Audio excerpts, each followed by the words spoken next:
Chapter 9. I only arrived here 5 days ago, but it seemed like longer. The days here drag, whereas in New York, well, New York Minute, I heard Myra tell Jeremy this morning that Verity had a fever, which is why she didn't bring Verity down at all today before she left for the evening. I wasn't sad about that. It meant I didn't have to be in her presence or look at her from my office window during their outdoor breaks. I'm looking at Jeremy though. He's sitting alone on the back porch, staring out at the lake, leaning back in the rocking chair that he hasn't rocked in over 10 minutes. He's sitting completely still. Every now and then, he remembers to blink. He's been out there for a while now. I wish I knew what thoughts were going through his head right now. Is he thinking of the girls? Of Verity? Is he thinking about how much his life has changed in the past year? He hasn't shaved in a few days, so his stubble is getting thicker. It's looking good on him, but I'm not sure much could look bad on him. I lean forward on Verity's desk and drop my chin in my hand. I immediately regret moving because Jeremy notices. He turns his head and looks at me through the window. I want to look away, force myself to appear busy, but it's obvious I've been staring at him now that I've leaned forward on the desk with my head propped on my hand. It would look worse if I tried to hide it at this point, so I just smile gently at him. He doesn't return the smile, but he doesn't look away. We hold eye contact for several seconds, and I feel his stare stirring things up inside of me. It makes me wonder if it does anything to him when I look at him. He inhales a slow breath and then lifts up from his chair and walks away towards the dock. When he reaches it, he picks up his hammer and begin ripping at the remaining few slabs of wood. He was probably craving a moment of peace without Crew or Verity or a nurse or myself invading his privacy. I need a Xanax. I haven't taken one in over a week. It makes me groggy, which makes it difficult for me to focus on writing or research. But I'm tired of this moment. I'm tired of the moments in this house that send my pulse racing like it is right now. Once the adrenaline kicks in, I can't seem to reel it in. Whether it's Jeremy, Verity, or Verity's books, there's always something wreaking havoc on my anxiety levels. My reaction to this house and the people in it is more distracting than a little grogginess would be. I walk to the bedroom to sift through my bags for Xanax. As soon as I get the bottle open, I hear a scream coming from upstairs. Crew? I drop my unopened bottle of pills on the bed and rush out of the room and up the stairs. I can hear him crying. It sounds like it's coming from Verity's room. As much as I want to turn around and run in the other direction, I also realize he's a little boy who might be in trouble, so I keep walking. When I reach the door, I push it open without knocking. Crew is on the floor holding his chin. There's blood on his hands and fingers. A knife next to him on the floor. Crew! I reach down and pick him up, then rush him to the bathroom down the hall. I set him on the counter. Let me see. I pulled his shaky fingers from his chin to assess the injury. It's seeping blood, but it doesn't look to be very deep. It's a cut right underneath his chin. He must have been holding the knife when he fell. Did you cut yourself with a knife? Crew is wide-eyed, looking at me. He shakes his head, probably trying to hide that he had a knife. I'm sure Jeremy wouldn't approve of that. Mommy says I'm not supposed to touch her knife. I freeze. Your mommy said that? Crew doesn't respond. Crew, I say, grabbing a washcloth. It feels like my heart is stuck in my throat as I speak to him, but I try to hide my fear as I wet the washcloth. Does your mommy talk to you? Crew's body is rigid, and the only thing that moves in his head is his head when he shakes it. I press the washcloth to his chin right before I hear Jeremy's footsteps bounding up the stairs. He must have heard Crew scream. Crew, he yells. We're in here. Jeremy's eyes are full of worry when he reaches the door. I step out of his way while still holding the washcloth to Crew's chin. You okay, buddy? Crew nods and Jeremy takes the washcloth from me. He bends down and looks at the injury on Crew's chin and then at me. What happened? I think he cut himself, I say. He was in Verity's bedroom. There was a knife on the floor. Jeremy looks at Crew, his eyes full of more disappointment than fear now. What were you doing with a knife? Crew shakes his head, sniffling as he tries to stop crying. I didn't have a knife. I just fell off the bed. Part of me feels bad, like I tattled on the poor kid. I try to cover for him. He wasn't holding it. I saw it on the floor and assumed that's what happened. I'm still shaken from what Crew said about Verity and the knife, but I remind myself that everyone talks about Verity in present tense. The nurse, Jeremy, Crew. I'm sure Verity told him not to play with knives in the past, and now my imagination is turning it into more than it is.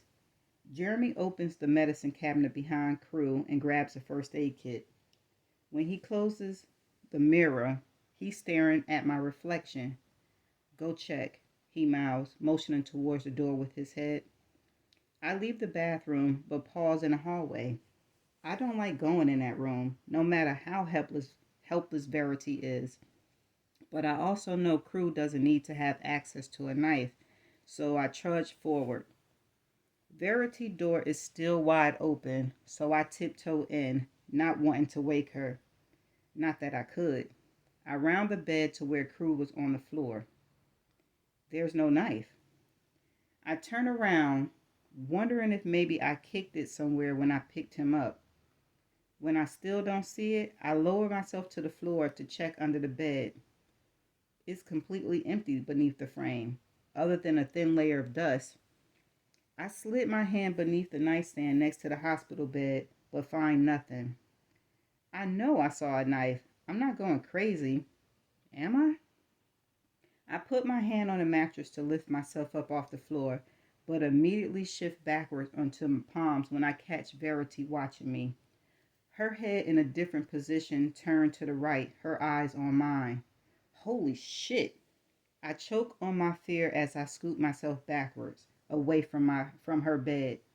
I end up several feet away from her, and even though her head is the only thing different about her from when I walked into the room, my fear is telling me to run for my life.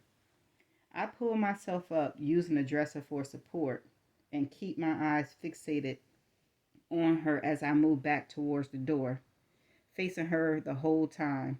I'm trying to suppress my terror, but I'm not convinced she isn't about to lunge at me with the knife she picked up from the floor. I close the door behind me and stand there, gripping the doorknob until I can control my panic. I breathe in and out, steadily 5 times, hoping Jeremy doesn't see the terror in my eyes when I walk back to tell him there was no knife. But there was a knife. My hands are shaking. I don't trust her. I don't trust this house. As much as I know I need to stay in order to do the best job, I'd much rather sleep in my rental car on the streets of Brooklyn for the next week than sleep in this house another night. I squeeze the tension from my neck as I return to the bathroom. Jeremy is bandaging up Crew's chin. You're lucky you don't need stitches, Jeremy says to Crew. He's helping Crew wash the blood from his hand and then tells him to go play. Crew brushes past me and returns to Verity's room. I find it odd that sitting on her bed while he plays on his iPad is fun for him. But then again, I'm sure he just wants to be near his mother. Have at it, buddy. I don't want to be near her at all. Did you grab the knife? Jeremy asks, drying his hands on a towel. I try to refrain from sounding as scared as I still feel. I couldn't find it. Jeremy eyes me for a second and then say, but you saw one? I thought I did. Maybe I didn't. It wasn't there. Jeremy brushes past me. I'll look around. He walks towards Verity's room, but turns around and pauses as he reaches her door. Thanks for helping him. He smiles, but it was a playful grin. I know how busy you've been today. He winks at me before walking into Verity's room. I close my eyes and allow the embarrassment to sink in. I deserve that. He probably thinks all I do is stare out that office window. I should probably take 2 Xanax at this point. When I get back to Verity's office, the sun is beginning to set, which means crew will shower and go to bed soon. Verity will remain in her room for the night, and I'll feel somewhat safe, because for whatever reason, I'm only scared of Verity in this house, and I don't have to be around her at nighttime. In fact, nighttime has become my favorite time around here because it's when I see the least of Verity and the most of Jeremy. I'm not sure how much longer I can try to convince myself that I don't have a serious crush on that man. I'm also not sure how much longer I can try to convince myself that Verity is a better person than she really is. I think, after reading every book in her series, I'm beginning to understand the reason her suspense novels do so well is because of how she writes them from the villain's point of view. Critics love that about her. When I listened to her first audiobook on the drive over, I loved that her narrator seemed a little psychotic. I wonder how Verity got into the mind of her antagonist like she did, but that was before I knew her. I still don't technically know her, but I know the Verity who wrote the autobiography. It's apparent that the way she wrote the rest of her novels wasn't a unique approach for her. After all, they say write what you know. I'm beginning to think Verity writes from a villainous point of view because she's a villain. Being evil is all she knows. I feel a little evil myself as I open the drawer and do exactly what I swore to myself I wouldn't do again. Read another chapter. So be it. Chapter 4. They were they were determined to live. I'll give them that. Nothing I tried worked. The attempted self-abortion, the random pills, the accidental fall down the flight of stairs. The only thing any of my attempts resulted in was a small scar on one of my baby cheeks. Ooh. A scar I'm sure I'm responsible for. A scar Jeremy couldn't shut up about. A few hours after they brought me to the room after their birth, cesarean, thank God, their pediatrician came by to check on the girls. I closed my eyes pretending to nap, but really I was just scared to interact with their pediatrician. I feared he would see right through me and know I had no idea how to be a mother to these things. Jeremy asked the doctor about the scar before he left the room. The doctor brushed it off and said it's not uncommon for identical twins to accidentally scratch each other in utero. Jeremy disagreed. It's too deep to be a simple scratch, though. Could be scarring from fibrosis tissue, the doctor said. No worries, it'll fade with time. I'm not worried about the way it looks, Jeremy said, almost offensively. I'm worried it could be something more serious.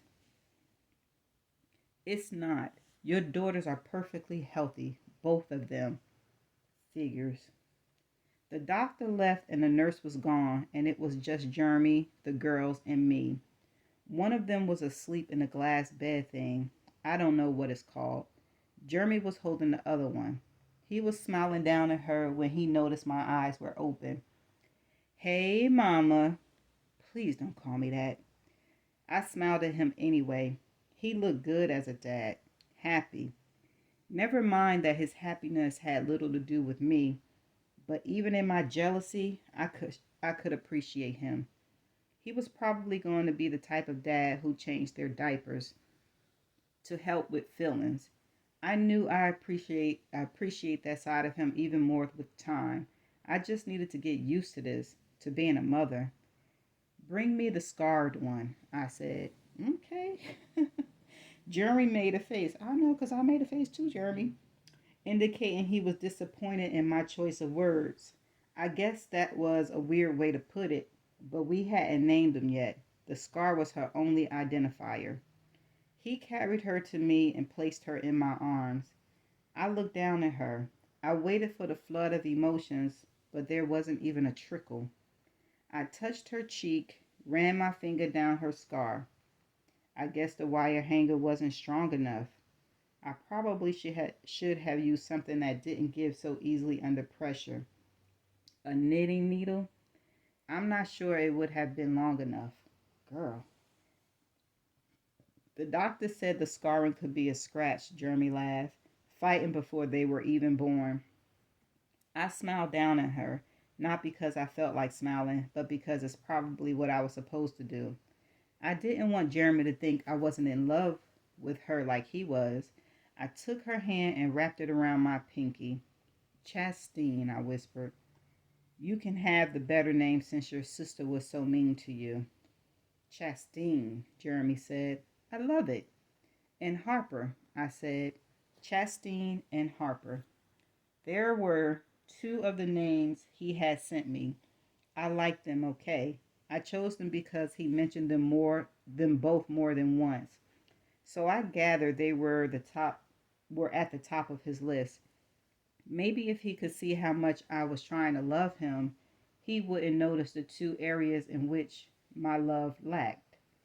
Chastine started to cry. She was wriggling in my arms, and I wasn't sure what to do about that. I started bouncing her, but that hurt, so I stopped. Her cries continued to get louder. She might be hungry, Jeremy suggested. I was so sold on the thought of them not actually surviving their birth with all I had put them through. What I would do beyond that wasn't given much thought.